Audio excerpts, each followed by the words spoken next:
Let's run through some examples here. In all of these examples, we're going to see gifts given by Phyllis to her family members. And for the purposes of these examples, we're going to use an example annual exclusion of $16,000. As mentioned before, this number will change with inflation, so definitely take a look at the current value in our resources. Starting off, we've got a gift to Phyllis's niece, Robin. This is 1,000 shares of Cognac Corp, which were publicly traded stock shares that cost $30 per share 10 years ago. These are now worth $40 per share. The value of the stock for gift tax purposes is the current fair market value, which is 1,000 shares, now worth $40 per share. The gift does qualify for the annual exclusion, mainly because there's no reason it wouldn't, and therefore the taxable gift is $24,000. That's how this works. We've got the gift's value, and then just subtract out the annual exclusion. This is per gift, per individual, so I think that works. Kelly is the sister, and Kelly is receiving artwork that cost $7,000 3 years ago, and that's currently worth $9,000. Value of the artwork for gift tax purposes is the current fair market value of $9,000.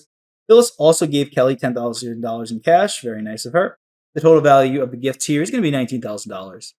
Both gifts qualify for the annual exclusion of $16,000, so the taxable gifts are $3,000. So you note that the annual exclusion is per donee, not per gift. So the $16,000 exclusion applies to the total gifts to Kelly for the year. Remember that it is per recipient, not per gift. Next up, we've got Ray, the grandson, who is receiving a $20,000 cash payment directly to Ray for payment of the tuition at Eastside College.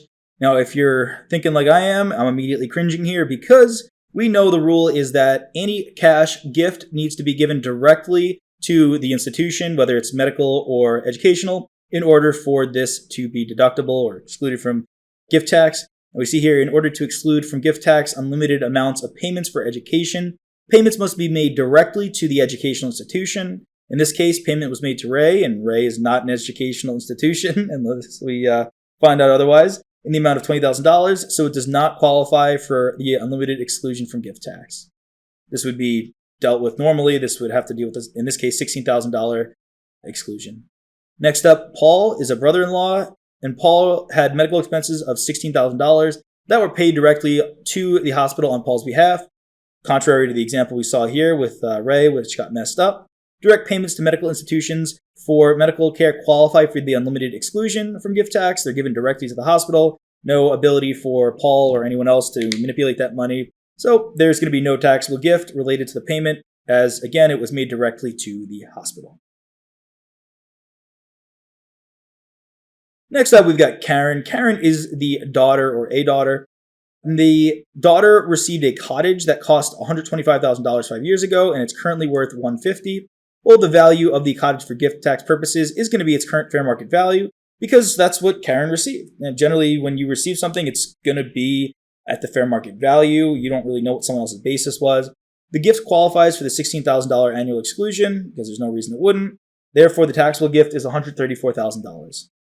Next up, we got Jason, who's a friend, and in this case, the friend received a life estate in vacation home valued at $25,000. The vacation home was purchased 10 years ago for $85,000. Now, a life estate in property is ownership of the right to use the property while the person's alive, but not ownership in the property itself. That's what this is. If you see it on the exam, now you know. The value of the life estate for gift tax purposes is going to be the current fair market value of $25,000. A life estate is a present interest and is eligible for the $16,000 exclusion. Therefore, the remaining amount would be $9,000. Next up, we've got a $18,000 cash gift directly to Kevin, who's a brother. This one's pretty straightforward. We've got $18,000 in cash, qualifies for the exclusion. Therefore, the taxable gift is $2,000. We've got a gift to Janice, who's the granddaughter. This is tuition paid directly to the university. This is contrary to that grandson example. In this case, they did it right. This one is going to be completely not taxable because it was given directly to the educational institution. Over here, last for our batch of examples here, we've got City Teen Center, which is a public charity. Van that was purchased 2 years ago for $30,000. Now the van is worth $18,000. This is, again, the individual giving the van to the charity. The value of the van for the purposes would be the current fair market value of $18,000. Contributions to qualifying charities are entitled to an unlimited exclusion from gift tax. The total amount of the gift is excluded from gift tax. Now, I mean, this would deal less with gift tax and more with charitable contributions. And that's something you're going to see in the exam is just a bunch of different questions, items, transactions, and you have to identify. And I would recommend thinking is where does this fit in? Which section, which lesson does this fit into? It's something that will help you a lot to remember the specific rules. Next up, we are dealing with a gift tax without the lifetime credit. We are looking it through and seeing that we are assuming that Sarah wants to gift $50,000 to her nephew Jack in the current tax year. Now, Sarah has already used up her lifetime gift tax exemption. We'll see more about the lifetime gift tax exemption going forward, but just here's kind of a normal transaction that we would see without that lifetime exemption. Now, first, we want to calculate the taxable gift. The taxable gift is the amount of the gift that exceeds the annual gift tax exclusion, which is $15,000 for year 4.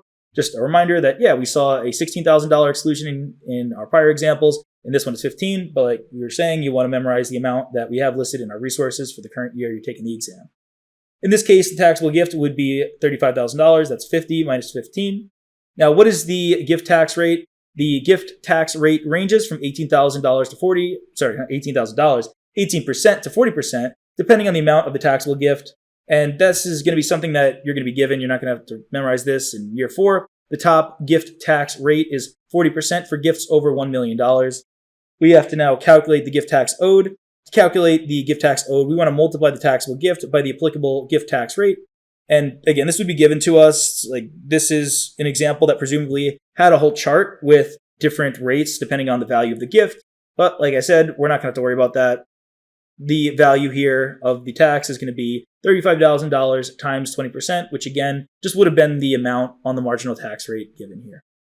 Next, we want to determine the net gift tax owed, as we're going to be ignoring the unified credit, which again, we'll talk about the lifetime unified credit, all of that. The net gift tax owed would remain $7,000. And then we have to file a gift tax return. So we're just seeing the process overall of how this works. You're going to see a question that looks like this. No, this is kind of just more so how it would work in the real world. And in the real world, you see even more complications and steps because that's just how life is. Just a point here, the due date for gift tax return is April 15th of the year following the year in which the gift was made. In summary here, if Sarah gifts $50,000 to her nephew, she would owe $7,000 in gift tax. Again, this was more an example to just show you how it works, especially when it comes to these rates. You're not going to really have to worry about that for question purposes. Hey there! Are you ready to not only pass your CPA exams, but truly understand and enjoy the material while studying? I know it seems impossible, right? Especially to enjoy the material? We'll do it together. Tap into the power of CPA.Examprep.ai, where we've got personalized quizzes, multiple choice questions, memorization guides, flashcards, simulations, all tailored to your learning. Our adaptive study planning puts you on the fastest path to success and lifts you back up if you fall behind. Avoid wasting your precious time and money attempting an exam with a low chance of passing, because who wants that? We want to get you through this process as quick as possible. Our exam readiness prediction lets you walk in with confidence, knowing that you're prepared for success on exam day.